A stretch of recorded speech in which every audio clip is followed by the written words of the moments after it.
Why do so many people like working at the Southeast Missouri Mental Health Center?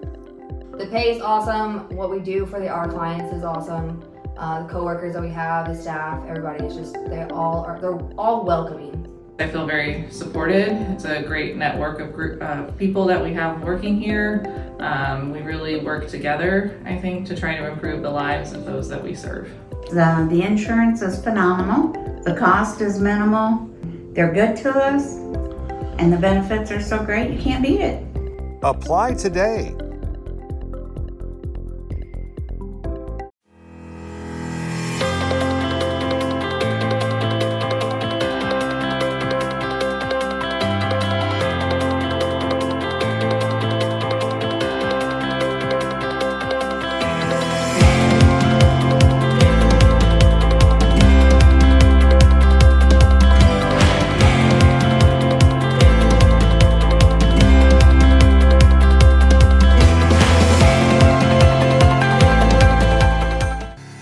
When comfort matters, count on Capayas Heating and Cooling. Proudly serving St. Francis and surrounding counties, they are your local Bryant Factory authorized dealer, delivering top quality heating and cooling solutions for your home or business.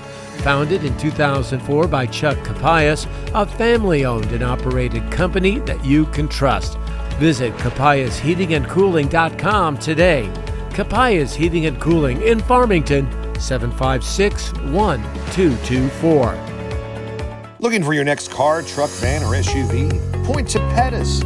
At Pettis Automotive, service, affordability, and selection are more than just words.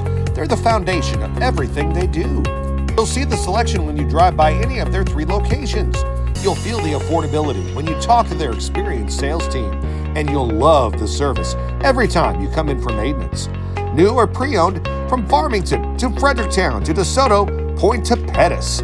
Visit pettisauto.com. Point to Pettis. Do you often ask others to repeat themselves? Is the TV volume creeping up higher?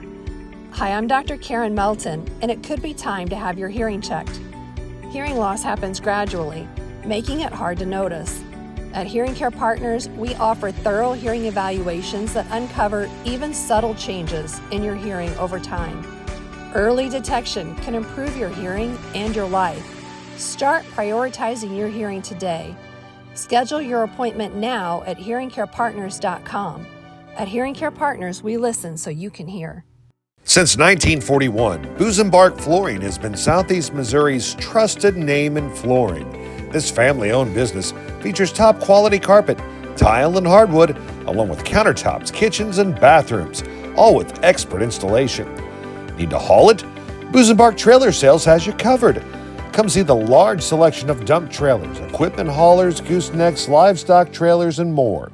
Visit busenbarkflooring.com and busenbarktrailersales.com, or stop by and see everything at the Fairgrounds exit on Highway 67.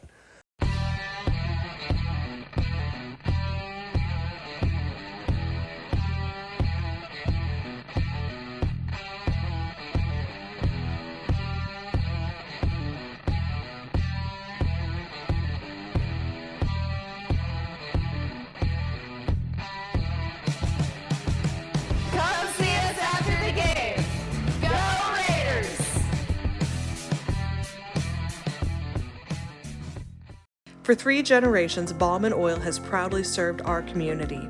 It all started in 1948 when Louis Baughman partnered with Mobil Oil in Crystal City. As the area grew, so did Baughman, fueling homes, farms, and businesses across Jefferson and South St. Louis counties. In 1980, Paul Baughman took the reins, forming Baughman Oil Distributors. Today, the tradition continues with Jeremy Baughman, delivering fuel and lubricants across a 7-county region. Baughman Oil, locally owned, community-focused, and here to stay. Want to work for a family-first company? Find out more at baughmanoil.com. Hey kids, let's go to the Catfish Kettle. Yeah! Everyone's favorite is the Catfish Kettle. It's been a landmark in Farmington for almost 40 years. Get the famous all-you-can-eat catfish, chicken, shrimp, and homemade sides served family style for lunch or dinner. Or enjoy tilapia, crab cakes, fish tacos, frog legs, or even gator tail. All ready for you for lunch or dinner at the Catfish Kettle. Located at Karsh and Maple Valley at the entrance to Farmington. See the full menu at catfishkettlerestaurant.com. Looking for top quality custom sportswear and activewear? Look no further than Nouveau Athletic. Nouveau Athletic blends innovative design with affordability, revolutionizing activewear for athletes, teams, and enthusiasts alike. From affordable, high-quality team practice wear to specialty sublimated activewear, Nouveau Athletic has grown to become a leader in sportswear and the industry, especially in cheer. Nouveau Athletic, where passion meets quality in every stitch. For Nouveau Athletic custom apparel locally, contact Tia Cunningham at 573-701-6015.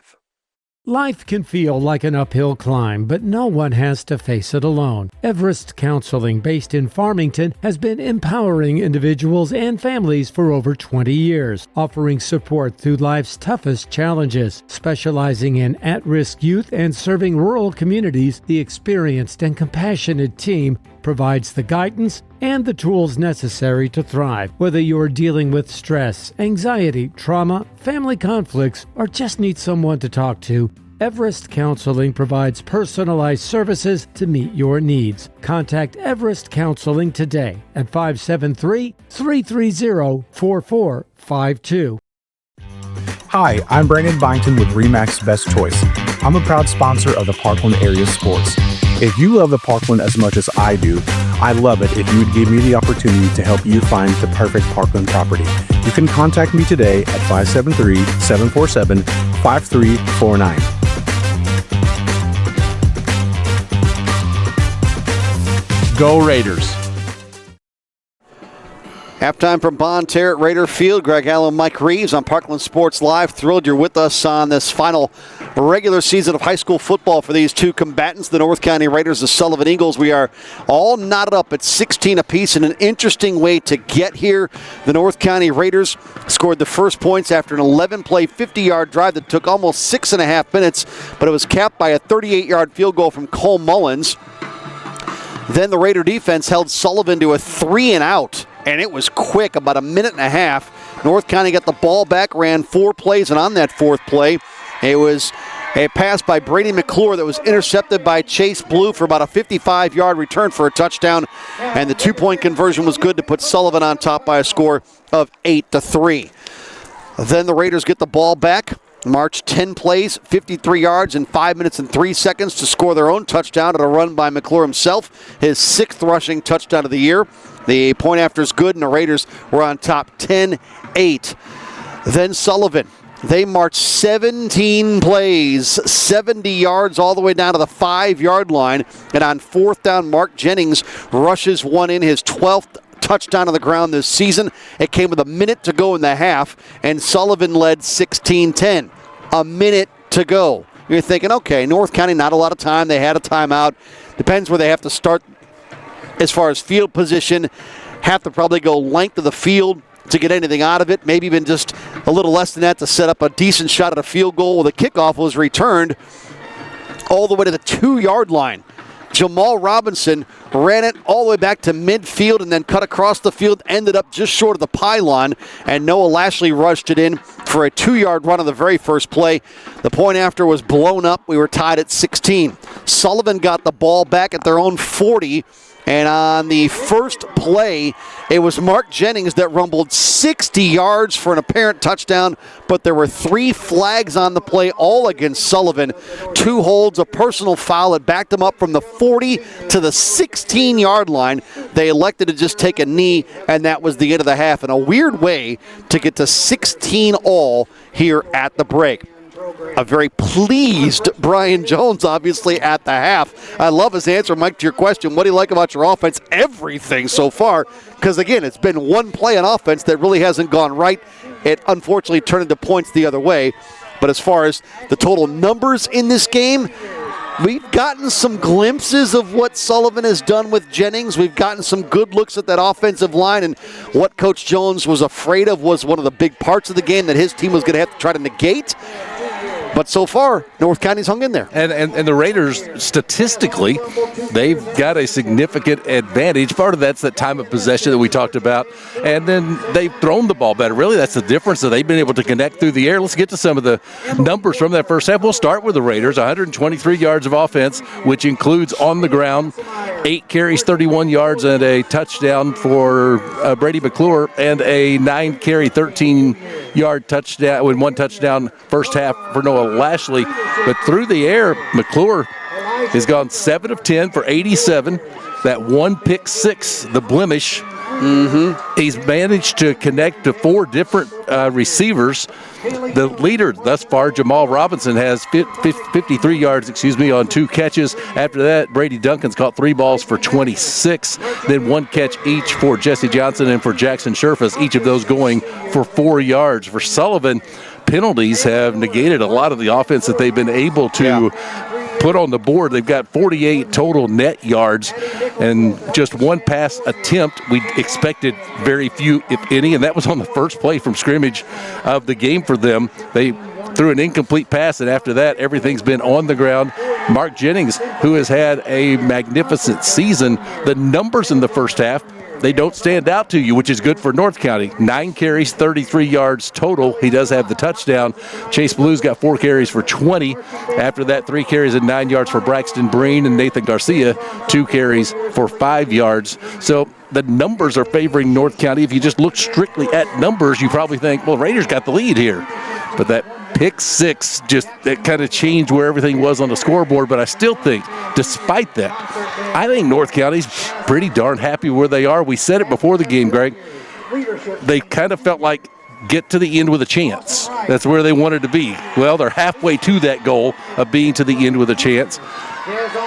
One thing that hit me just a moment ago when you were talking, that missed extra point that North County had, the botch snap, things didn't go. What did you just talk about with what Festus has talked about all year? It's not always the kicker. Right. It's other things that lead to the kicker not being able to get the job. Well, everything fell apart. Had nothing to do with the kicker on that play. So I thought about that, but they did make the long field goal, which is a huge part of this game here at 16 apiece. And if you wanted to ask me now what do I think will happen in this second half, I will not be able to tell you I really have a grasp for it, because that was such an odd and unusual way to get where we got. Well, Sullivan, forget about the 2 plays before the half. They had the long run, negated touchdown, pulled off. They take a knee, and that's the end of the half on 2 plays. So take that drive out of it.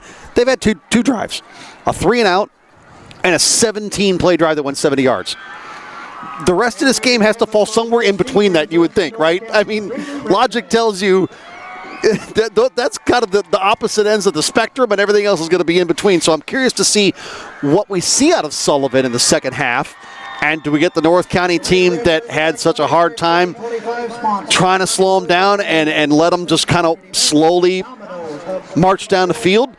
Or does the defense step up and force a punt and get the ball back and stop a drive? And I'll be curious to see what side of the ledger that sort of falls on, because I think that's going to dictate how this game ends up. And I tell you what I would love to see, and this is not a rooting interest thing, so if anybody's going to take that, I'm going to knock that down now. I would love to see North County go up by 2 scores, because I would like to see Sullivan and how they function when they are in a spot of trailing late in a game.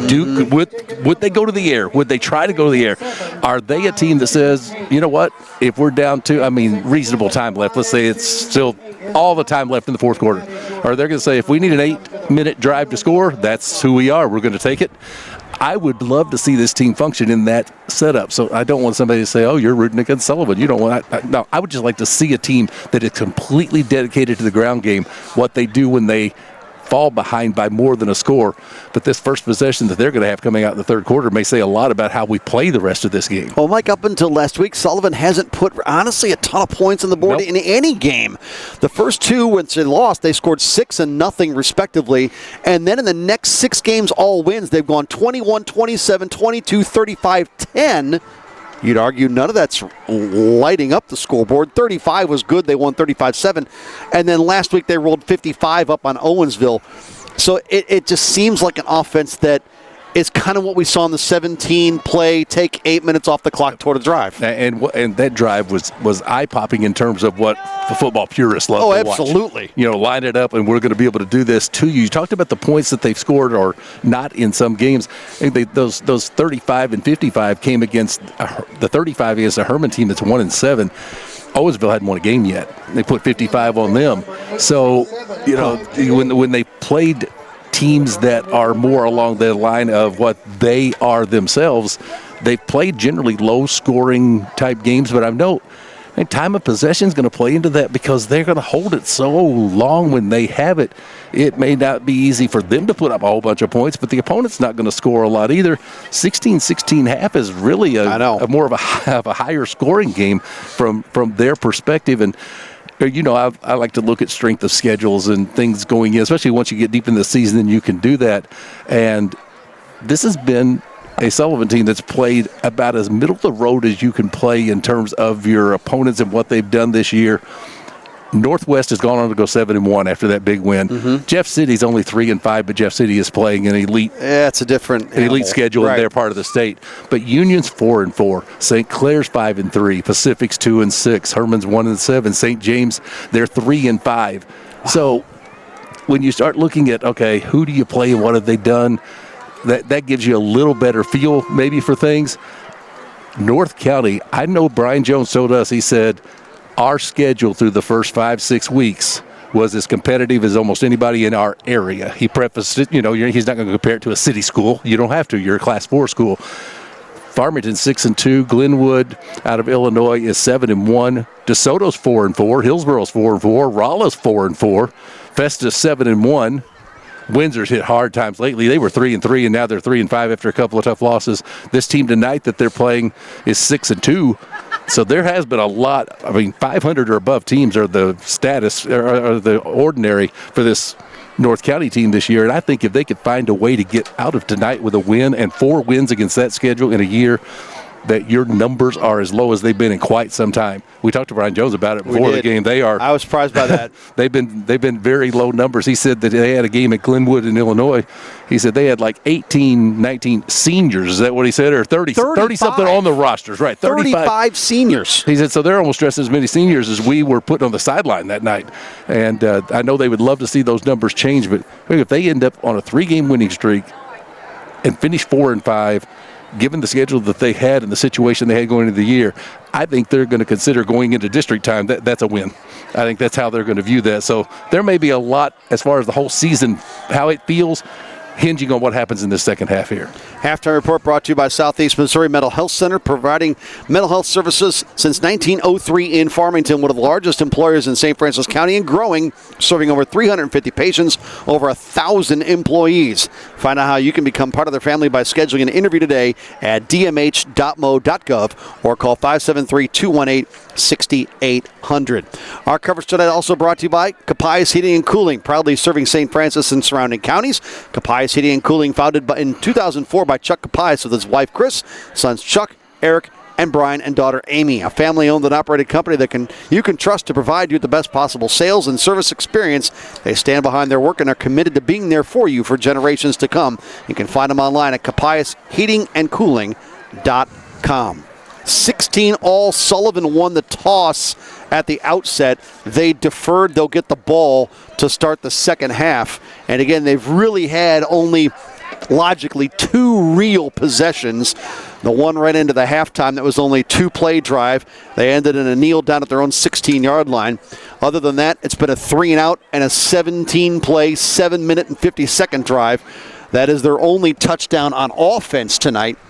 That made it 16-10 at the time. The other touchdown came on Chase Blue's interception return for a touchdown, about 55 yards on the return. It was his first interception of the season, and that gave Sullivan at the time an 8-3 lead after the 2-point conversion was good. Sullivan, by the way, been talking a lot about kicking. Mm-hmm. They have a kicker. He's a soccer player, which typically makes good kickers, but he's injured. So he's out as far as tonight is concerned. So instead of going to maybe your backup kicker, which I'm sure are just very plentiful at the high school level, right? It's 2-point conversion time for Sullivan, you'd think, anytime they score tonight. And so they've done that on both their touchdowns this evening. And having an elite level of running game, that takes that sting away a little bit of, we have to go for okay, it's all right. We'll be good there. Greg, I was down by the field and sideline towards the last minute and a half or so of that first half, and the touchdown that Sullivan scored on the 5-yard run from Jennings. What I love most about that was how he followed block and recognized block and was able to take it in using those blockers and elite level runners. So many times they'll tell you, you got to do some things on your own a lot, but be able to, number one, have the block, and number two, how do you read it and how do you play off of it? I love the end zone views on football games where they can show you how everything developed, and sometimes you're looking at the play and going, there was nothing there, and then all of a sudden, he read that, went that way, that's why that play worked. You can see that so often, and we'll see too how Jennings is health-wise after being banged up a little towards the end of that first half as well. So Cole Mullins will put it in the air. Sort of. Yeah. Who knows how far. This one a little more standard issue kickoff. He's had 4 touchbacks this season. This one of the 5. And again, when you've got a kicker that can do that, why do you not opt to do that? Because instead of giving it to him at the 40, they will start near the 22-yard line. And that comes down to coverage if you're North County on those deep, long kickoffs that Mullins can give you.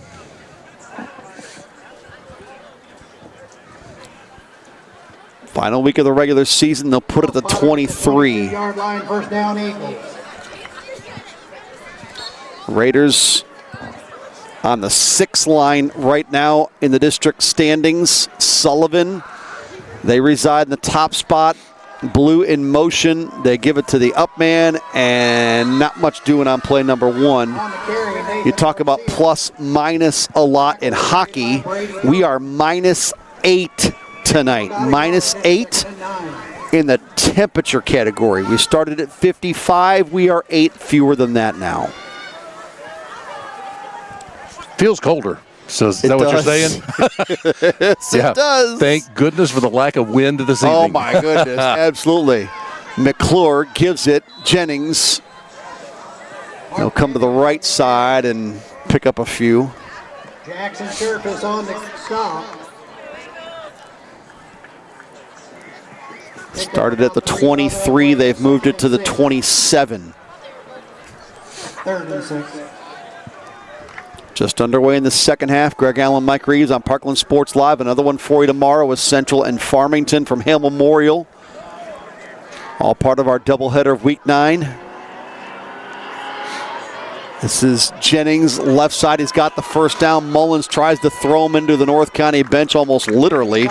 And he's out of bounds at the 37. They've gone to these Monday Night Football doubleheaders, which I love. I know a lot of people have kind of complained about it. I don't understand why. It's more football on a Monday. We give you doubleheader in Week 9 here on Parkland Sports Live on Friday night and Thursday. I like it. I have no problems with more football on TV or working it or whatever. That's fine. So maybe some of these colleges now, why is there a Tuesday night game? Why are you complaining about it? Turn your TV on and just watch it. And if you're complaining about it, turn your TV off and don't watch it. And watch something else. Jennings tripped up in the backfield. Cole Mullins has had a really good job defensively and a defensive game tonight. Cole Mullins came into the night with 24 solo tackles, 3 assisted. Raiders looking for their 4th win of the year. They went 4-7 2 years ago. Fewest wins in any season under Brian Jones. They went 2-8 in 2019. This is a give to Blue. I thought I saw a marker flying right at the snap. Was I seeing things? I must have been. 3rd down coming up. Jamal Robinson on the stop. We either have 3 flags on one play or we're hallucinating flags. Right. Blue checks out. Braxton Breen back in. The revolving door of tailbacks for the Sullivan Eagles is Malin Foster comes off the sideline. The junior quarterback, 6'1", 166 pounds. Malin is M-A-H-L-O-N. Malin Foster. He's going to keep it, run for the moment. On 3rd and long and nowhere close as he is tied up at the 40 by McKinley Lynn, the senior.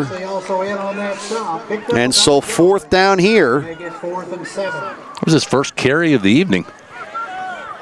He had 190 yards rushing coming in on 22 carries. Again, 2 or 3 times per game on average that he runs with the ball. And at least on the first possession of the second half, it's not 3 and out, but it's 6 and out. And Brennan Kepke kicks it away, and it'll be a great roll for Sullivan all the way down to the North County 15-yard line. So that's where the Raiders will take over. Their first offensive series. The second half is next.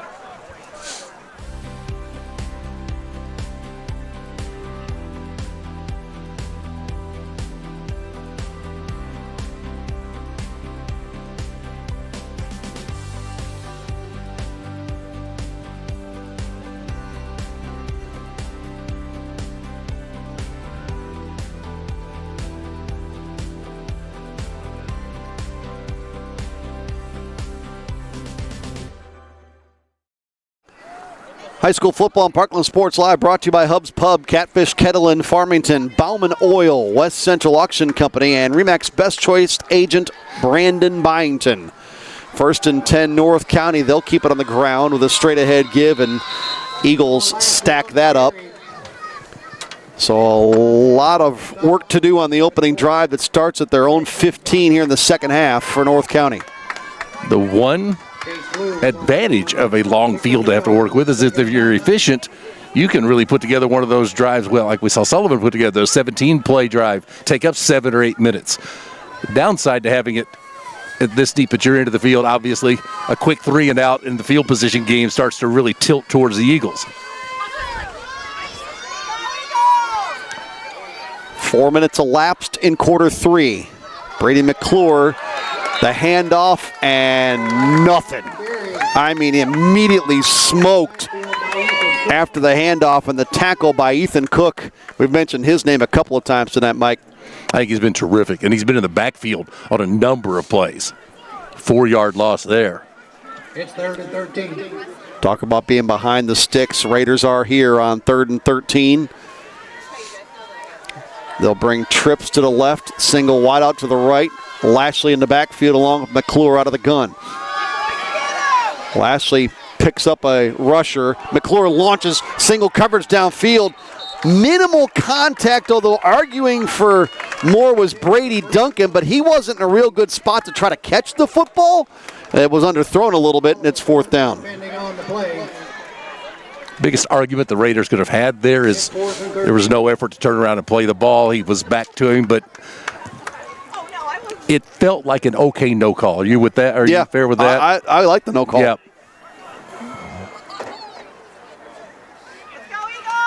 And so 4th down, North County will kick it away. Sullivan will get great field position out of this. Raiders just get that punt off. And a bit of a North County roll that will stop right around midfield. So a 6 and out followed by a 3 and out. Eagles get it. 50 yards of real estate to work with on their second drive coming up next. Since 1941, Busenbark Flooring has been Southeast Missouri's trusted name in flooring. This family-owned business features top quality carpet, tile, and hardwood, along with countertops, kitchens, and bathrooms, all with expert installation. Need to haul it? Busenbark Trailer Sales has you covered. Come see the large selection of dump trailers, equipment haulers, goosenecks, livestock trailers, and more. Visit busenbarkflooring.com. Jennings on the first play from midfield. He'll gain 4. Seth Keene and Noah Lashley on the stop. Domino's Pizza, delicious, customizable, brings people together. Call your local Domino's. Go online to Domino's.com or download the Domino's app today. Carry out or delivery. Locations in Bonne Terre, Park Hills, Farmington, Fredericktown, St. John, and Potosi. They bring you the Pizza Player of the Game when it's all said and done. Each game. One player will be selected and receive a free large one-topping pizza from their local Domino's. And Lashley is being helped off the field before that snap. Domino's Pizza brings you the player of the game. And it looked like one of the officials was the one that noted that something was wrong and blue whistle stopped play. And he is not walking very said, well. We need to get this young man off the field to the sideline. And Noah Lashley has been escorted off that way. I saw nothing on the play. Don't know really what happened, but it was spotted by one of the officials in a hurry. 2nd and 6. Breen just does get the handoff clean, and he's down to the 40. The give from the quarterback, Foster, was kind of on his hip, and he had to shift it around and finally get it in the belly. And to have to do all that while the defense is converging on you and still pick up 5. Yeah, it was not a clean handoff at all. 3rd and short, 3rd and 1. 2-down territory here on the Raiders' side of the 50. Drive started at midfield. Quick snap and a handoff. They'll get the first down. Pyle still surging forward. Garcia on the carry. Jesse Johnson and Seth Keene on the stop, and that's the first down. And you can see, Mike, that against a team that has a reasonable defense of any kind, and I'm just no clue what Owensville's got. You can see why some of these final scores for Sullivan are, high 20s at best. These long, drawn-out drives that ball carriers get 3, 4, 5 at a time. The potential to certainly break a 60-yarder like we saw when Jennings got one called back. But they tend to run it, not on this play, between the tackles a lot. When Jennings gets to the corners is when he's had a tendency to break one. Ian Marler on the tackle. But all this stuff up the middle with everybody bunched in as sort of a goal line formation, boy, there's a lot of bodies in there to try to navigate, and you would assume you're not going to pick up a ton of yardage. And Greg, given the fact that you're running so much inside the tackles, in the middle, you're not outside much, so you're not running out of bounds very often. The clock is moving, and so those 8-minute drives, and it's going to be hard to score 50 points a game if you're not having more than 6 or 8 possessions sometimes in a game. And on cue, here's one of those type runs straight ahead. This drive over 2 minutes old, 5 plays deep. That's Garcia on the carry. And here we go again with 3rd and a yard. I would think Sullivan could play 3rd and a yard for the whole year and be just fine with it. I mean, their offense is built to pick up this sort of with ease. Yeah, and when you look at it from the perspective of 2 plays to get that yard, right? Yeah, I mean, they could live with that night in and night out. The quick handoff, the surge forward, the easy yardage for the first down. Garcia again on the carry. Garcia on the carry. McKinley Lynn on the stop, and that's the first down. I mean, you put this team, you give them 3rd and less than 3. You don't want to call it automatic, but it certainly has the feel of that. Well, we talked about Jennings coming in, averaging almost 10 yards a carry, just over 9. 14 carries tonight for 59. Now, he had the long run called back, but 14 for 59. I think coming in, the Raiders would say we would take that every time. He's having to work hard for those yards. Jennings, a blocker here, blew off the corner, and he's wrestled to the ground. Nice tackle by Jesse Johnson. But another lengthy, drawn out, just kind of matriculate the ball down the field type of drive. Picked up 5 at 2nd and 5. I'll say this, they don't spend a lot of time when they get to the line of scrimmage before they snap it. It's get up there and let's go. Yep, and given the number of plays that they run, it looks like they have 2 or 3 that they love to run. Don't have to spend a lot of time figuring out what formation you're in. 2nd and mid-range will turn to 3rd and short if they did not get enough otherwise, and it looks like they did, first down. I mean, even at 3rd and short, again, back in that automatic discussion. And so they'll put the football at the 11. They can get one more first down at the 1. This drive will cross right now 4 minutes old. It's taking them 4 minutes to go 39 yards. Jennings this time. Not much. That 2-yard carry puts him over 60, but again, 15 carries, 61 yards. They've been able, with Chase Blue, 7 carries for 31, and Garcia, he's got 6 for 16. Nobody has huge numbers, but it's so methodical and so drawn out. And it wears on you defensively, lining up every play, and you know what's coming, and you still got to try to find a way to get in there and make a stop. This can be one of those big plays for Jennings, but he gets the corner and then tripped up. I thought it was Johnson on the stop. He may have lost yardage on the play. They gave him the line of scrimmage on the play. So 3rd down, they've got to get to the 1. They're between the 9 and 10. 5 minutes on the drive. Coming up on 2 minutes to go in the quarter. We're in the 3rd in Bonne Terre. It's week 9. Districts begin next week. Same formation. This time quarterback keeper. Foster, he's in trouble in the backfield. Raiders hunting him and bring him down near the 10. Malin Foster on the quarterback keep. Well, you come into those goal line formations, no wide receivers at least line up. And so it's like, what are you going to do with it? And so on 4th and 8 from the 10. And Brady Duncan, a great play there to stay home as everything went left. Quarterback keep comes out, and it's like, okay, I've got a guy standing there who's not supposed to be there. He should have bitten on that and been gone the other way. He was able to bottle that up and now put Sullivan in a very difficult spot on 4th down here. Garcia, Blue, and Jennings all behind Foster on 4th down and goal. And whistles blow before the snap. It's Sullivan that wants to talk about it. Boy, big play in a 16-all game on 4th and 8. They've got to get to the 1 if they want another set of downs. With 1:12 to go. Raiders held to 3 and out on their only offensive series of this quarter thus far. Coming up after the game is over, your Pettis Automotive player to point to.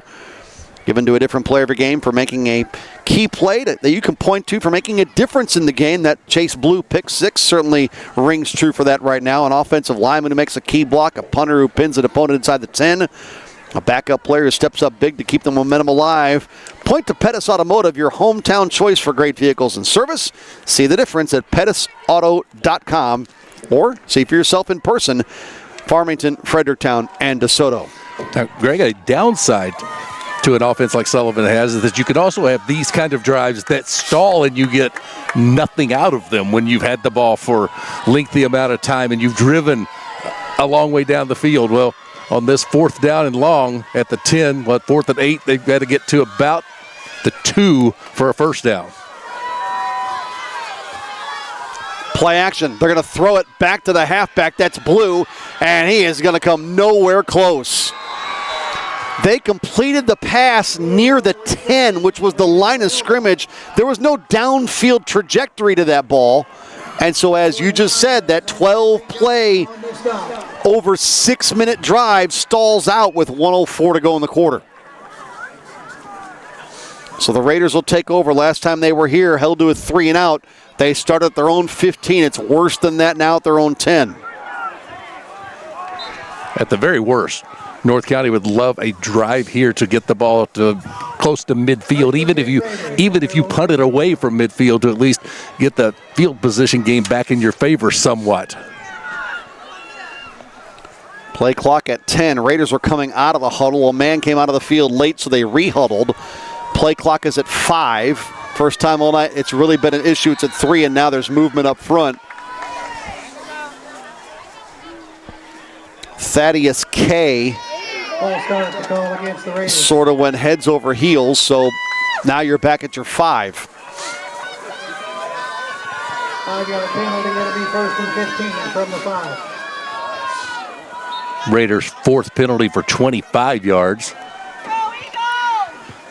Well, that's a big penalty. Early pinned at your own 10-yard line. Now at your 5, and you feel like you need a 1st down or 2 to kind of flip the field back in your favor somewhat. Raiders bringing extra blockers in the backfield. And they'll keep it on the ground straight ahead, and Quarterback King.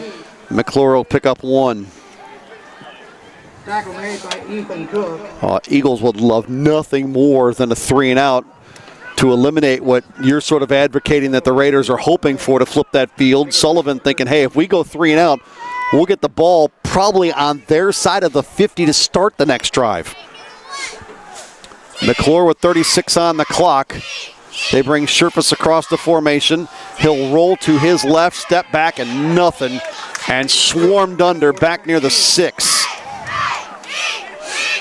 And now it's 3rd and long, 3rd and 14. Well, so far this drive never really got off the ground, no pun intended. No, just they've thrown the ball well. Have the Raiders again? They're 7 of 11 through the air for 87.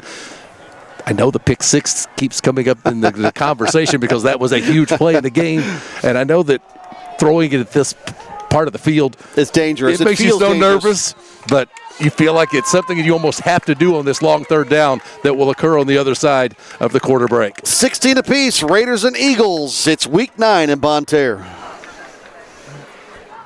When comfort matters, count on Capayas Heating and Cooling. Proudly serving St. Francis and surrounding counties, they are your local Bryant Factory authorized dealer, delivering top-quality heating and cooling solutions for your home or business.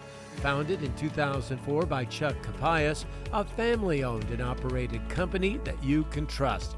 Visit capayasheatingandcooling.com today. Capayas Heating and Cooling in Farmington, 756-1224. Fourth quarter at North County High School. Greg Allen, Mike Reeves, thrilled to have you with us on Parkland Sports Live. As the Raiders, that key 3rd down play coming here. 3rd and 14.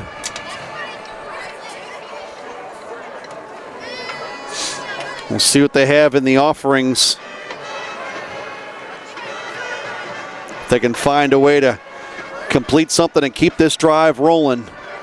Otherwise, Sullivan looking at likely a 1st down on the Raiders side of the 50. Greg, do you play it ultra safe, run it again, hope you get an 11-yard gain or 13-yard gain and pick up the 1st down? Do you put it in the air? Do you look for something that you can gain through the air? What do you do here? I throw it. I know probably the more passive observer would say run it. McClure running for his life, throws downfield, had a man in the area. It's incomplete. He was being hunted in his own end zone, and so North County will have to kick it away. I think you're hard-pressed to pick up 14 on the ground on one play. I'd rather see him try to throw it, and they did, and it just went incomplete. Well, the play that they ran added an extra layer of danger to it because he rolled back into his end zone. You get a holding call in the end zone, and then safety, and you got 2 points going on the board that way. Bit of a risky call, especially on the rollout where he spent most of the time in the end zone. But number 1 here, get the punt away. Number 2, hope it's a good punt.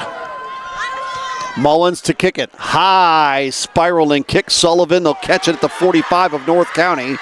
On the return is going to be Jennings, and he takes it all the way to the 31-yard line of North County. Marler on the stop.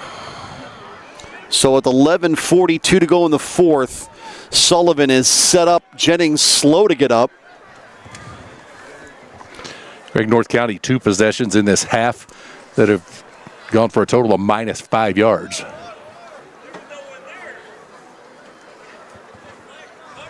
Jennings is still laying on his back, so we'll take an injury timeout from North County. Could be just a cramp. That's sort of what it appears to be now. And see Sullivan on offense when we come back.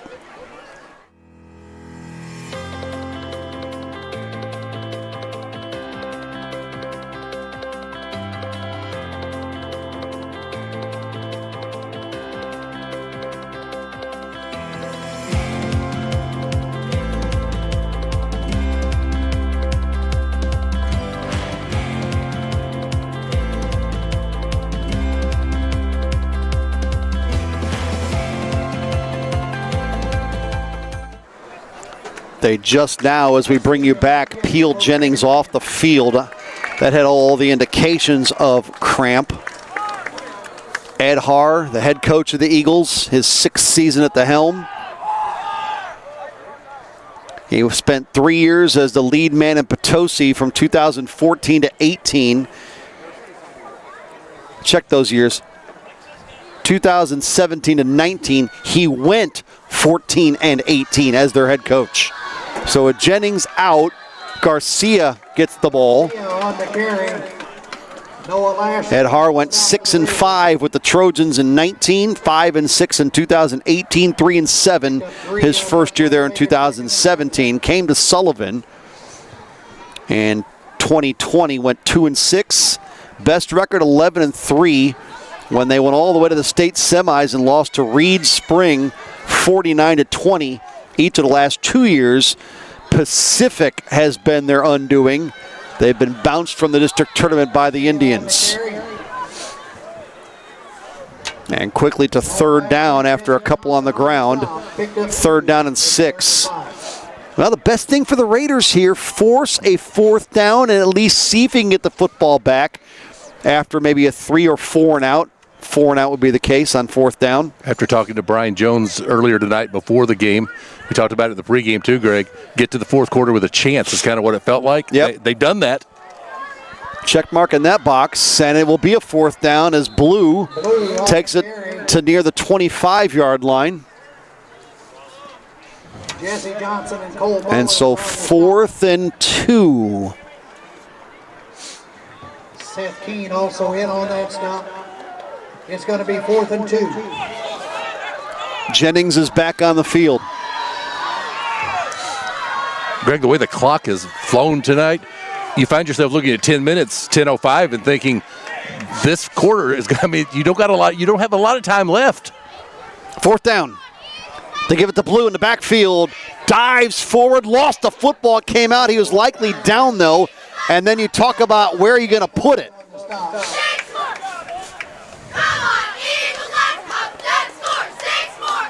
The official looking to the sideline. Jamie Godwin is our referee tonight. And he did get enough for the 1st down. Chris Rushin, our umpire. Jim Vaughn, our linesman. The line judge is Tim Harmon. Back judge is Cale Williams. Greg, as long as you can not get behind the sticks running an offense like they do, think of it this way. 4 tries to get 10 yards, 2.5 yards a carry. This group can do that pretty consistently. You would think so. Jennings is going to have more than 2 here. Jennings on the carry. Jackson Sherfitz and McKinley Leon on the tackle. 2nd and 7. Picked up 3 on the play. Don't forget, it's only Thursday. Central Farmington tomorrow night on Parkland Sports Live. We'll have it for you right here.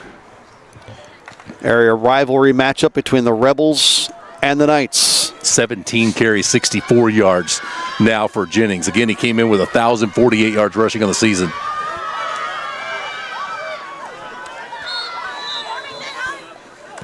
Breen got the call that time. It's funny you mentioned the fact that you find yourself looking at the clock with 10 minutes to go and say, boy, there's not a lot of time left.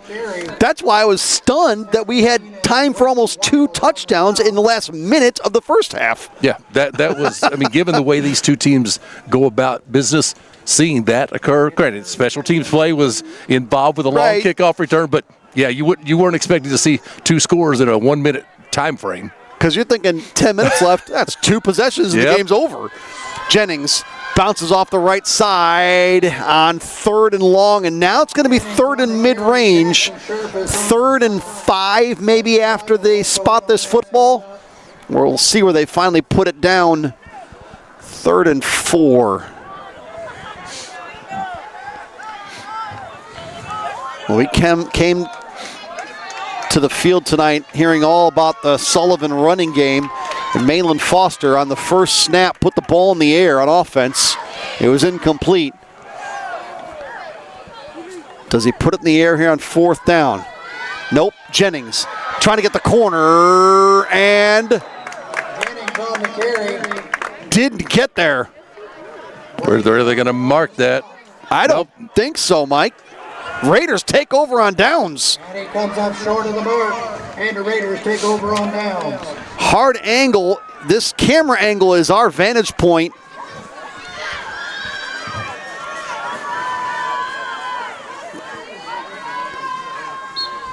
He went out of bounds well before he landed out of bounds. Gained 2 on the play when he needed 4. And so a 7:52. North County sadly has their best field position at their own 17 here in the second half. Yes, their own 17 is the best. They've had it at their own 10, their own 15. Brady McClure has space up the middle. He's got running room and all kinds of real estate. Now how fast is he? McClure off to the races, and did he get there? There's not an official on the line, and they say, why not give it to him? 83 yards for Brady McClure. Everything in the tank to get there.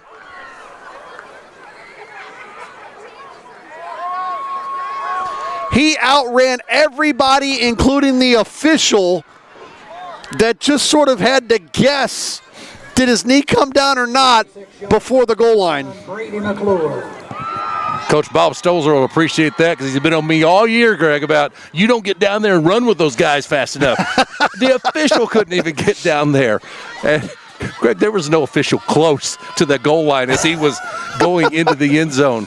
But hopefully we'll get a little bit of a look at here just a little bit after the extra point try.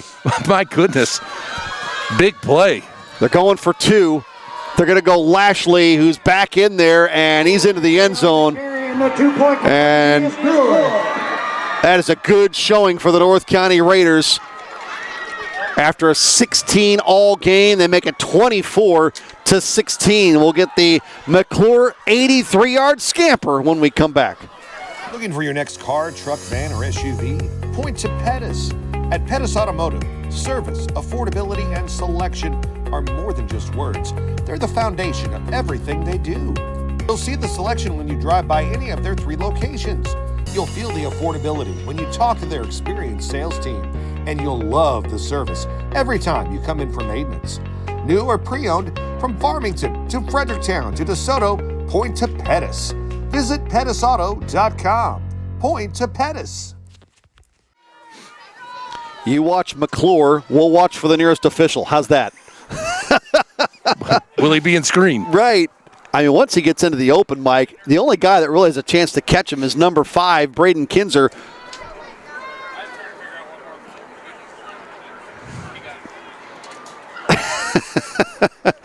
I mean, what a burst of speed, too, and then to stay ahead of the defenders, because the last 15, 20 yards of that, there was any moment somebody could maybe reach out, trip. He almost got tripped, yep, but did tumble in the end zone. Greg, our angle is not great, but I don't have any true reason to think he didn't score before that knee went down. It looked like he got there. I know he tumbled in, but I will say this. Our angle was as good as any official on the field because he outran our officials to the point, you know, whoever the trail official was on that was thinking, just run it in. Don't get oh, no, he got tackled. Breen's going to return this from about the 5, and Sullivan might be in trouble unless Breen can get the corner. Look out here on a big return. He turned it upfield, which may have been maybe a little problematic. He ran into about 4 blue shirts, and they wrap him up near the 20. North County may have just dodged a bullet when they thought they had him pinned back deep. Ball spotted at the 21-yard line. So their own 21 with 7:37 to go in the ball game, down 8 for Sullivan. Boy, this has been a weird second half. The game itself has just had so many odd twists and turns to it. You've got 2 teams that are both capable of grinding it out, yet we've had 2 huge plays. One resulted in a touchdown. There was a special teams play that took the ball to the 2 that set up a touchdown. You've had a 60-yard run taken off the board with multiple penalties towards the end of that first half. Timeout Raiders will keep it here.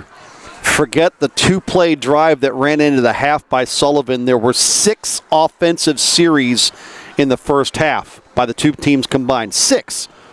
5 of them went for touchdowns, one way or the other, including the interception return for a touchdown by Chase Blue.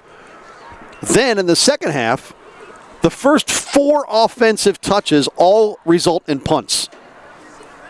Those are the first points of the second half on the one-play 83-yard run by McClure. And that includes a 12-play drive by Sullivan that stalled out.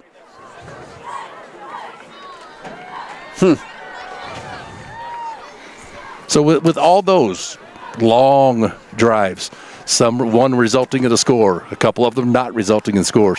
You've got the pick 6 that went boom, a blink of an eye, there's points. You've got the 85-yard run that you've had it's been either end of the spectrum, long drawn out possessions, or boom, something's on the board in a hurry. Little misdirection here. That was a great design to Garcia. He'll take it right up the gut with a big-time play. They fake the toss. They go up the middle, and now Garcia is cramping. And this might result in another stoppage as Kisner tries to get out there before the trainer.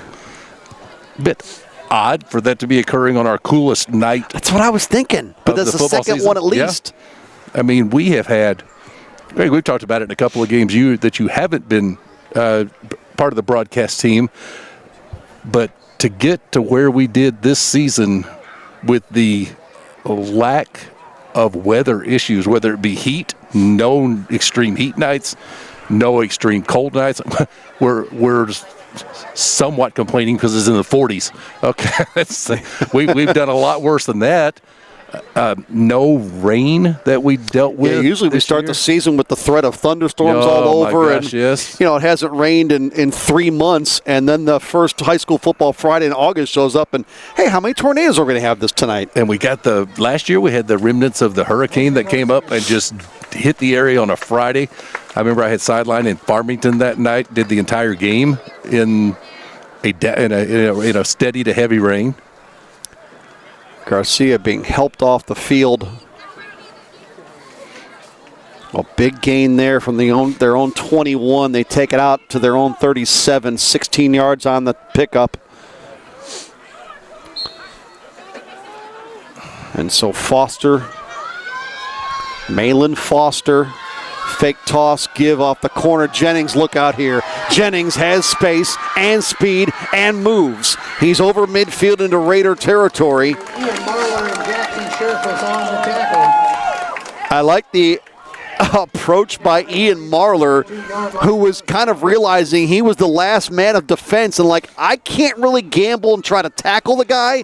I just got to keep him in front of him and try to slow him down that my teammates can help me and somebody else can get him to the ground. 21-yard carry, the longest carry of the night for Jennings. Prior to that, his longest run had been 9 yards, but that one, with 7 minutes now to play in the game, sets them up on the North County side of the field, and instead of the slow, methodical drive, you had 2 big runs here. Keep in mind a 60-yarder called back, and that time Blue erased on that play. Tackle for, maybe not lost, but at least getting in the backfield initially was Logan McCarty.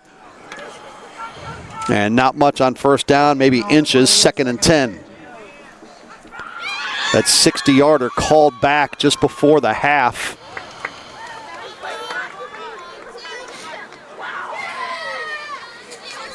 Sullivan down 8. North County just scoring a 83-yard touchdown run by Brady McClure. They get the 2-point conversion to go up by 8, 24-16.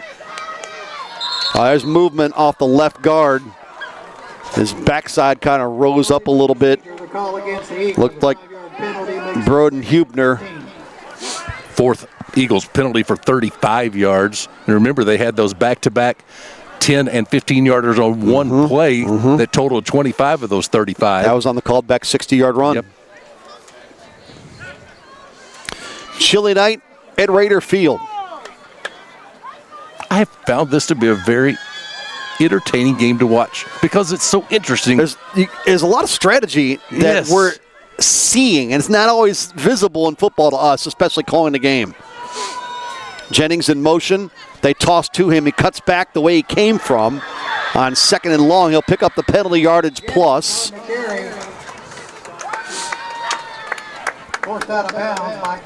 And so here we go with 3rd and 7. And 2 plays to try to get it. Unofficially, that leaves Jennings a yard shy of 100. But again, he's had to get there with smaller chunks of yardage tonight, averaging just over 9 a carry for the season. Has not been anywhere near that tonight. 3rd and 7. Foster looks like he's going to throw it. On a toss back to Cameron York.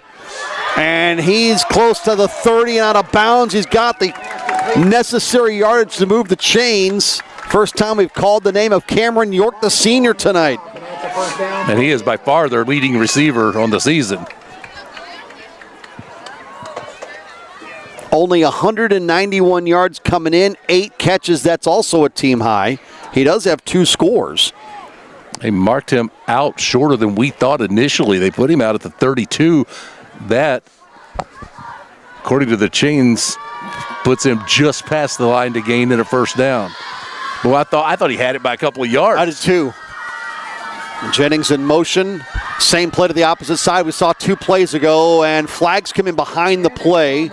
So hold the phone on this gain for the moment. And all indications are it's going against the Eagles on a hold, and that is the case.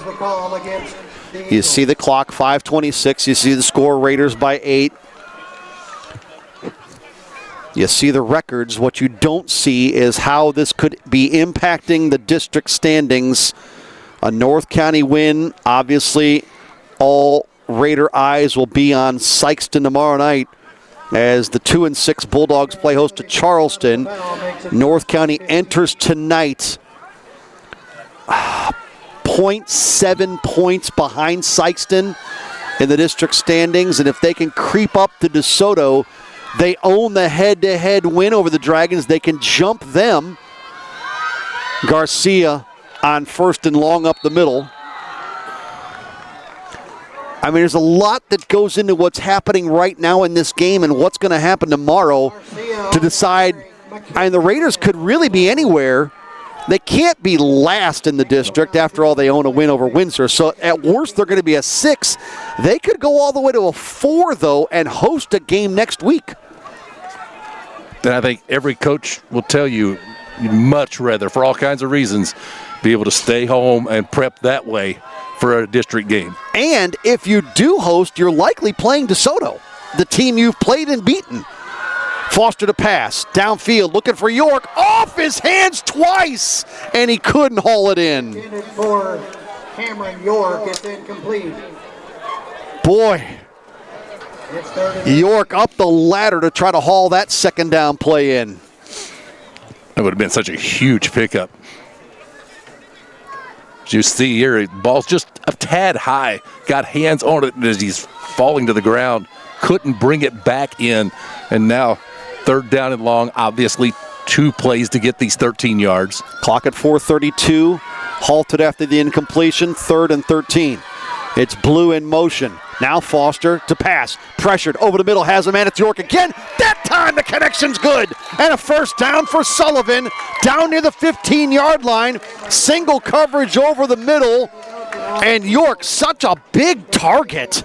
He's 6'3", 200. He was guarded by Brady Duncan. Well, that's a nice frame to sort of be available for in the passing game if you're York. And a well-thrown ball. I mean, it's over the middle, a tad high, let the guy go get it. What a big play on 3rd down and long for a team that doesn't throw the ball effectively a lot. Good looking pass that time from Foster, right back to the ground game with Blue. Nothing fancy, straight ahead, maybe a gain of 4. Keep an eye on that clock. Under 4 minutes to go. And you start to think along with head coach Ed Haar. Obviously, they would need to go for the 2-point conversion if they can get this in the end zone and try to tie it up at 24. Starting to get the feel of a game that'll come down to being able to stop a 2-point conversion if you are North County. Keeper, Foster, right side. It was open for a moment. Lashley chasing, and he dives for the pylon, but he was out of bounds well before that, now down near the 4-yard line. The sideline official just walked right up to the 4 and stuck his foot in the ground.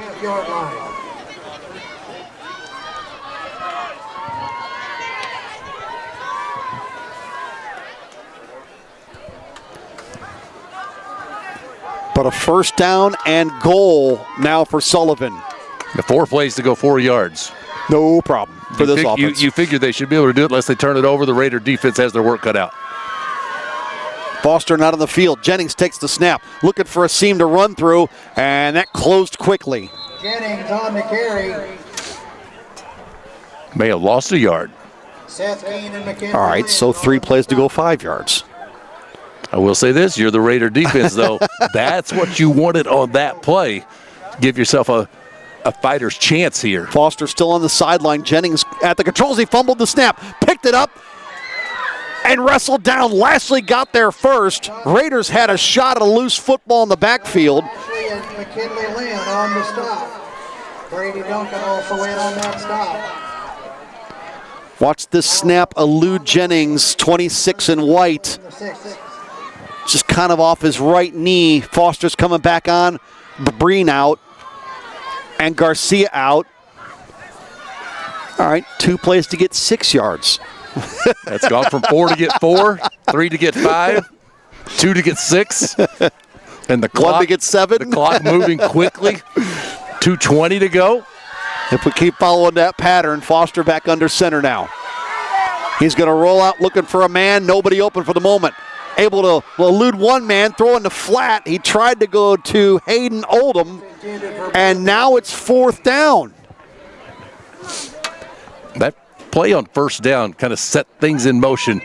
You get the 1 yard loss. Then, of course, the muffed snap, that played into it.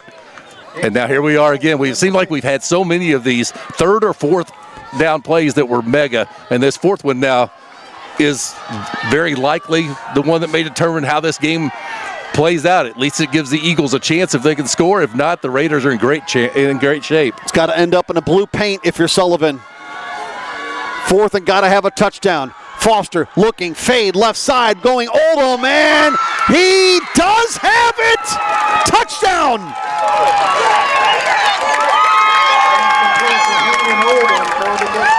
Able to hang on in the back of the end zone. Hayden Oldham, a sophomore.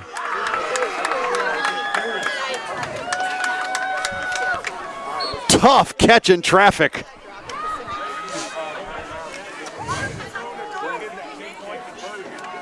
And so now, the all-important 2-pointer to try to tie it. Blue, Garcia, and Jennings in the backfield behind Foster. Play clock at 5. They go Garcia, straight ahead. No signal, didn't get it. Raiders held at the goal line. They try to go with the quick hitter with the big body of Garcia, and he couldn't push his way across the goal line. Noah Lashley and Jackson Sherfus led the charge. So 24-22. Sullivan with 2 timeouts.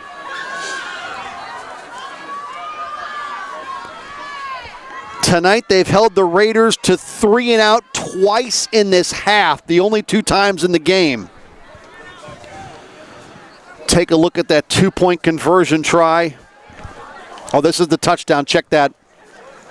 This will be the pass to Oldham. Raiders were arguing that he lost control of it.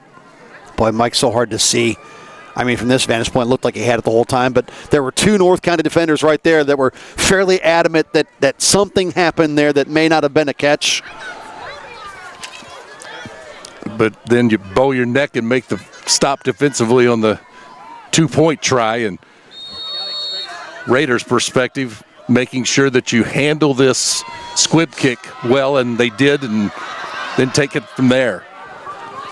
Just shy of the 45 is where they will start with this all-important trying to seal the game possession. 1:55, the Raiders will get the football. Here in this 4th quarter, ahead by 2. I think one thing the Raiders would like about that play with the squib kick, even theoretically, if you don't get a first down and they have to burn their timeouts, if you're punting from this part of the field, you could force them to have a long way to go in well under 2 minutes. And the key for North County, obviously, get a first down and try to just put the game away with the ball in your hands. McClure not going to give it out of his hands, just going to go straight ahead for 4. That last drive by Sullivan, 14 plays, 79 yards. It took 5 minutes and 38 seconds. On the play, it's 2nd and 7. But the Raiders still lead by 2 after the missed 2-point conversion. Sullivan does not use a timeout here. 2nd down and 6. Play clock at 14 and rolling, and the Raiders standing and watching. And now check the wristbands. Play clock at 8. McClure out of the shotgun. Play clock at 2-1. High snap. He hangs onto it and dumped at the 50. Brady McClure once again on the quarterback keep. And now here comes the first of the 2 remaining stoppages for Ed Haar. Mitchell Garner on the Sullivan's won 4 of the last 6 between these two, but the Raiders went to Sullivan last year and won a 35-8 game. Sullivan won the contest here 2 years ago, 40-14. So, a minute 3, 3rd and 5, Sullivan 1 timeout left. If you can hold here if you're the Eagles, you'd use that last timeout. North County would more than likely, unless it's 4th and uber short, punt.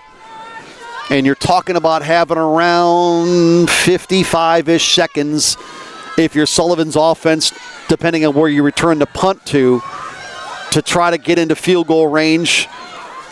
And Greg, field goal range doesn't do anything for you tonight with your kicker standing over on the sideline. And you don't know if there's somebody over there who could try one. What kind of options do you have? Or is it all touchdown or bust? Right. But a first down here negates any discussion and ends the Raider regular season 4-5. Yeah, I think the Raiders right now, they're thinking, hey, guys, if you're talking about all these options, but if we can just get a first down here, we can render all that meaningless. Keep it on the ground, Mike. Yeah, you can't risk stopping the clock with an incomplete pass. Surface in motion. McClure thought about the option. Flags are down. Flag came in just as the ball was snapped. Illegal motion or illegal formation. He gained a yard on the play, but it's going to be against North County. And you would think Sullivan, for all the world, it's an illegal shift, would decline that unless... I don't think that's one they have to take, do they?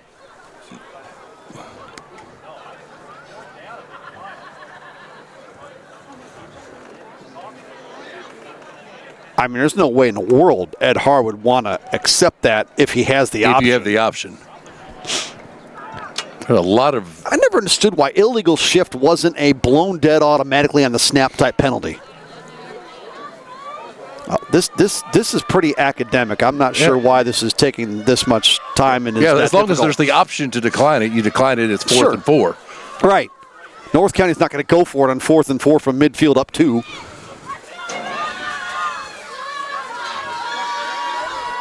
And they will decline it. It will be 4th down. The football is at midfield.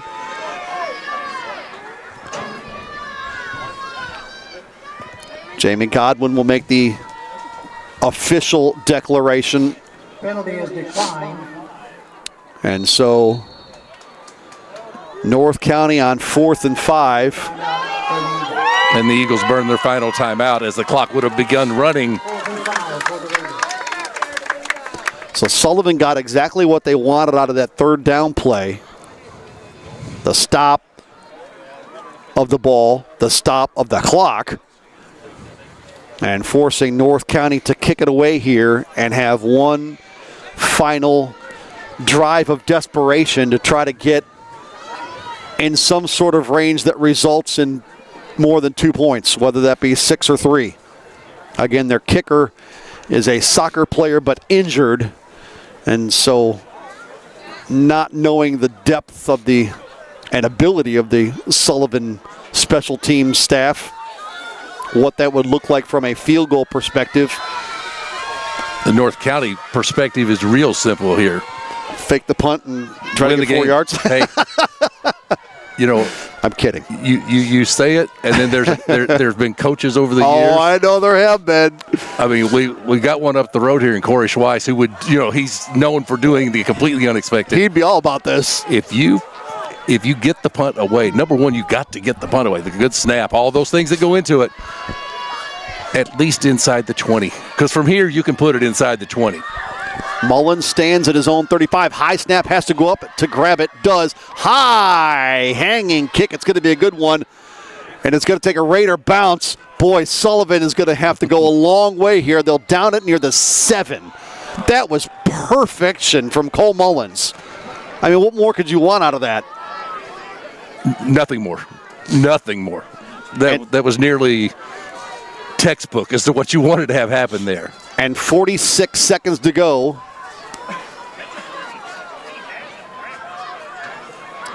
They're going to spot the ball at the 6.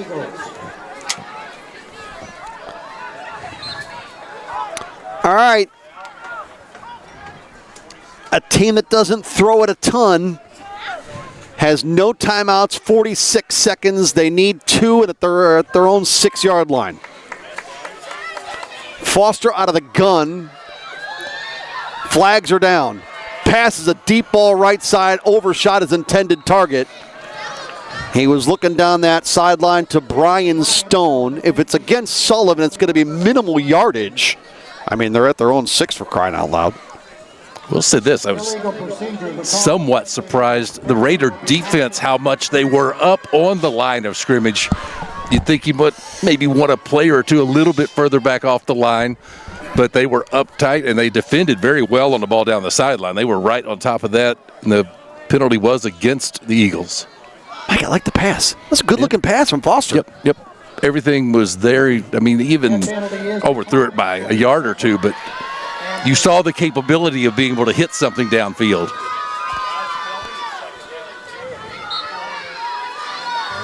Second down. After the declining of the penalty, Foster tries to run. No timeouts. And I think the ball may have come out. Raiders take over. Foster lost it near the 5, and that will seal it.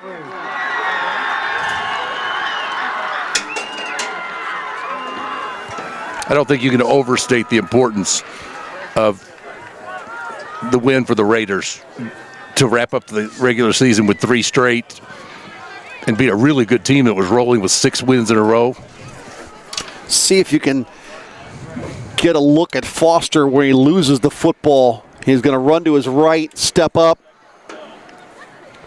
Boy, there's just so many bodies there. I think he lost it well before that spin even. I did too. Looked like when he came around that spin, he didn't have it in his arms anymore. The downed North County Raider is Weston Weibel. And so we are 1 kneel down away from the Raiders finishing out the regular season with a 3-game win streak. Their only other win on these last 3 came in week 3 when they beat DeSoto, a team they're hunting in the district standings. If they can creep up behind them, they can jump them because of the head-to-head win.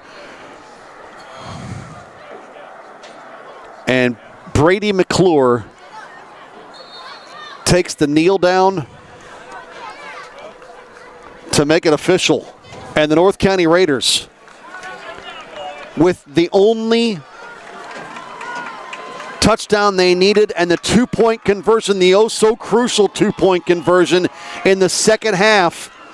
After we were 16 all at the break, they come away with a 24-22 win. They get a defensive stand on a 2-point conversion.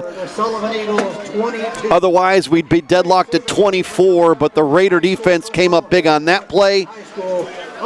Able to get the late turnover to seal it, and North County wins it by a score of 24-22. The Raiders send Sullivan to just their 3rd loss of the year.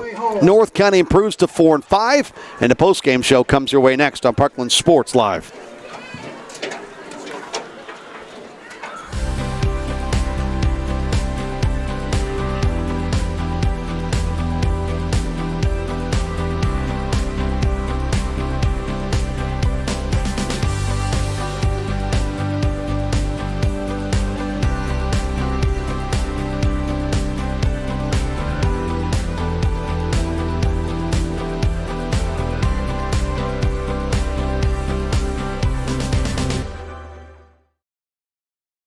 Why do so many people like working at the Southeast Missouri Mental Health Center?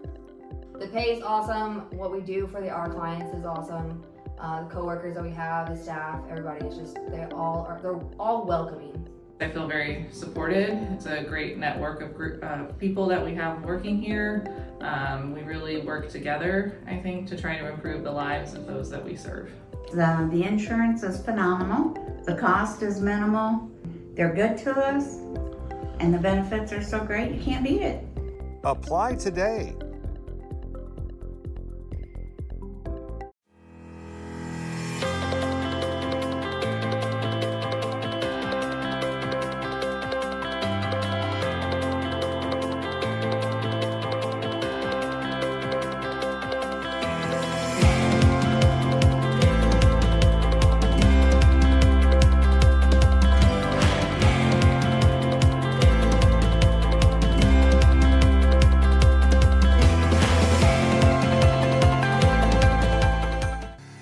When comfort matters, count on Capayas Heating and Cooling. Proudly serving St. Francis and surrounding counties, they are your local Bryant Factory authorized dealer, delivering top quality heating and cooling solutions for your home or business.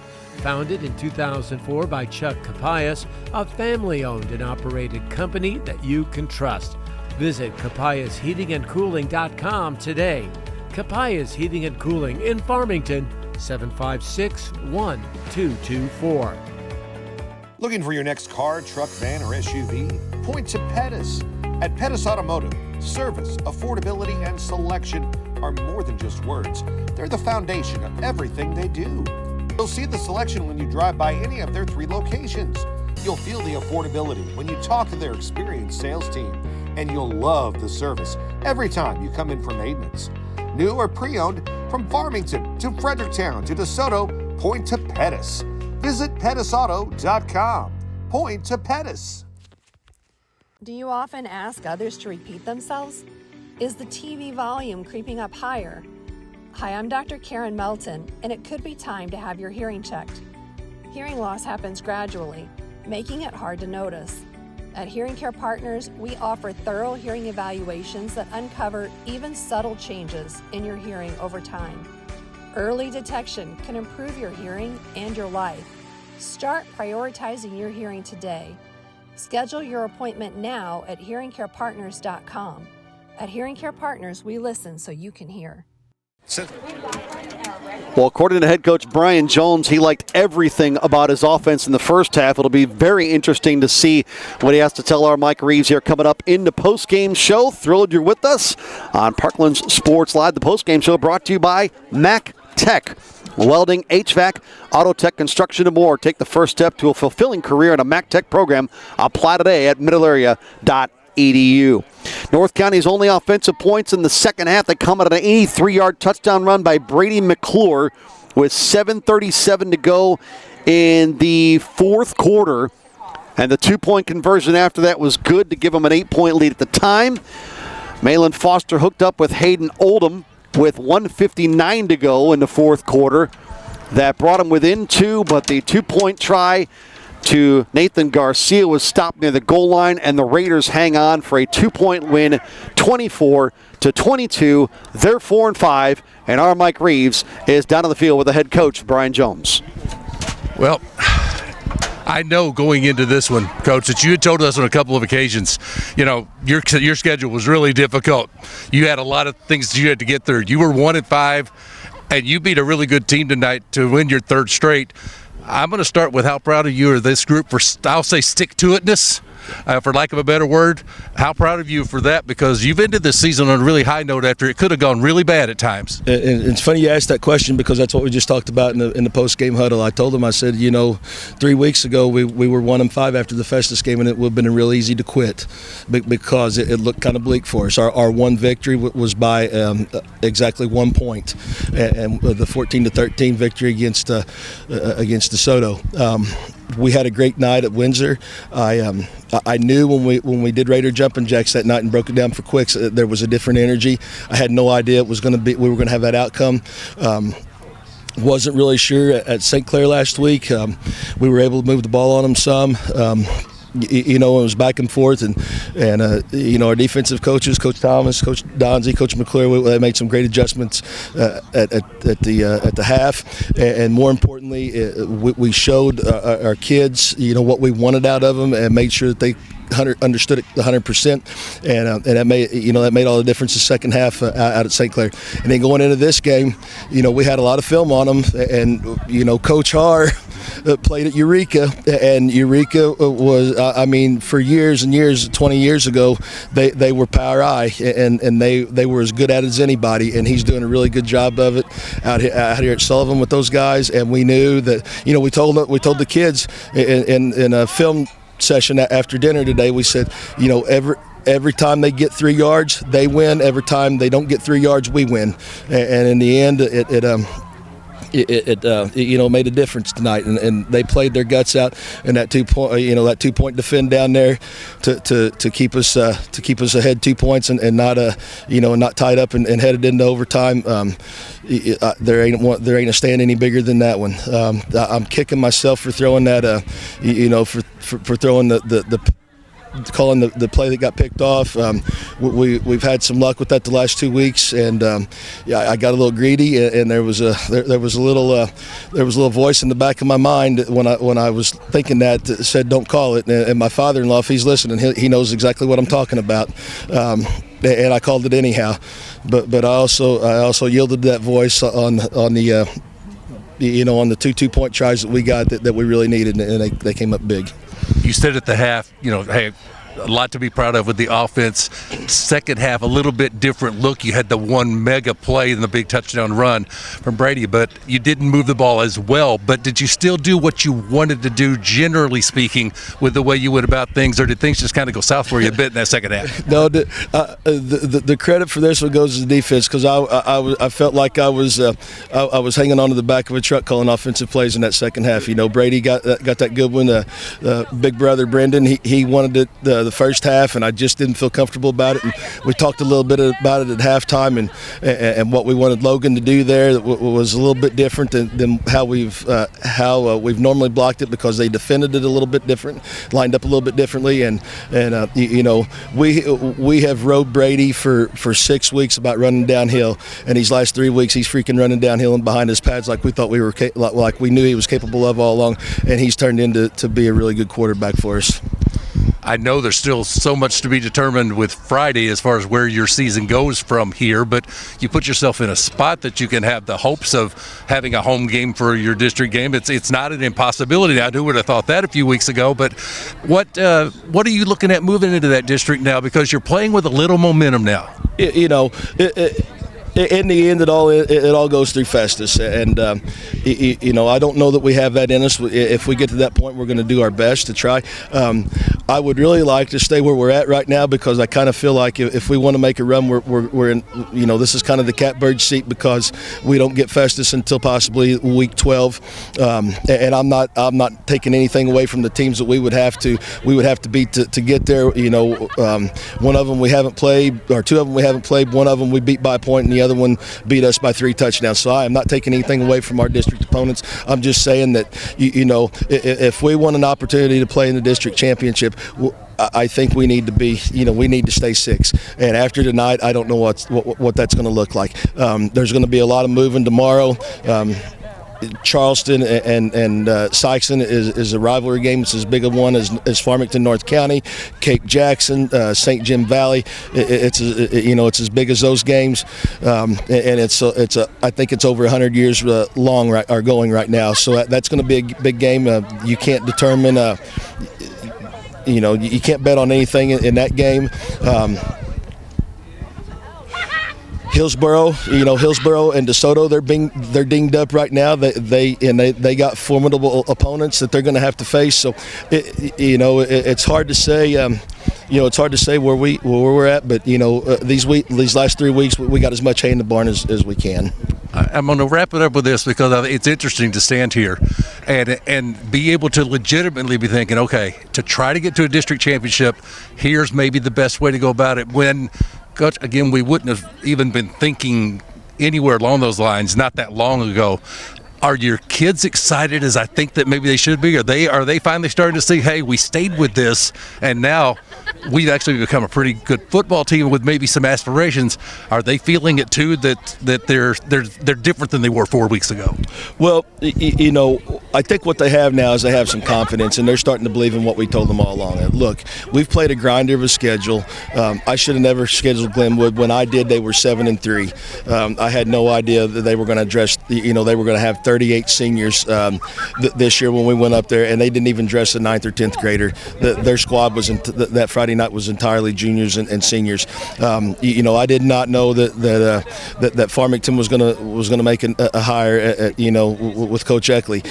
There was some variables there we didn't know, and we knew that this was going to be a tough schedule because of the way everybody finished last year. It's hard to trust what somebody's telling you sometimes when you're in the fire and you don't really see a way out. But I think these guys are finally buying in, and they understand what we've been telling them all along, and we'll see where it ends from here. The second half of our season this year has been as good as the second half of last year. We after the Festus game, we come out and we won 3 in a row. We put ourselves in a good spot going into districts. Districts a little different this year. We didn't have as good a start to the season as we had last year. But as far as finishing these last 3 games, I couldn't be more proud of these guys. Good luck to you moving forward, and congrats on this one. Thanks, Mike. We appreciate the coverage as always. Brian Jones has been doing this a long time, and he has had a great relationship with us as long as he's been the head coach of the North County Raiders. I appreciate a coach that is as honest as he just was to say that he feels his best way to get to a district title game is out of the 6th spot. That you don't get that all the time from a head coach, to just flat out say that, you know what, yeah, we could have a home game, we could beat a 4. And some people might go through the thinking that means you got to face Festus in game 2, right? If you're going to win that first district game. For him to say, we want to stay on the 6th side of the bracket. We want to stay in the 6-3 game and not be on the Festus side.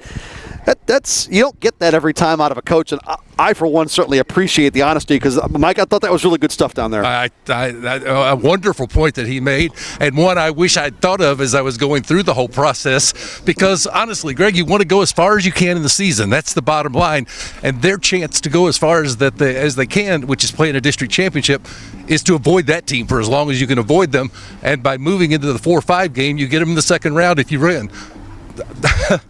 A very well thought out situation, and one that honestly, was the one that I missed in my thinking, and I hated that I missed it, but he's got a very good point, without doubt. But also to say that, look, we haven't played 2 of the teams that are in front of us. We lost to 1 by 3 touchdowns. We beat 1 by 1 point. He knows all the ins and outs about these other teams in his districts, even honest enough to say we haven't seen 2 of these guys. And I'm not saying how we're going to do against them, but I like where we're at. We're in 6. The second worst team in the district in the standings out of the 7, but he likes it, and you don't get that all the time. And you may be playing as well as anybody other than Festus that's in that district, so who cares really where the line draws and where it puts you. And now I will watch Friday's games and look at those standings that will come out this weekend a little differently from a North County perspective, to see if, hey, way to go Raiders, you won and you kept that 6 line. Exactly. See what Sykeston does with Charleston, as he says, a huge rivalry down in Sykeston. As far as some of the housekeeping post-game, Brady McClure is going to be our Domino's Pizza player of the game. Call your local Domino's. Go online to Domino's.com or download the Domino's app, carry out or delivery. He'll get a coupon and get a free large one-topping pizza from their local Domino's. You'll give us numbers in a moment to tell us why Brady McClure is your Domino's Pizza player of the game. As far as your player to point to with Pettis Automotive, you love the 38-yard field goal. I like some of the defensive plays he made, Mike, during the game, because other than the kicking, it's not like he was just on the sideline doing nothing. And then the punt to sort of finish it off. You want to pin your opponent as far back as you can. He had him down at the 6-yard line on a gotta-have-it drive. They didn't get even 2 plays off the ground before the fumble.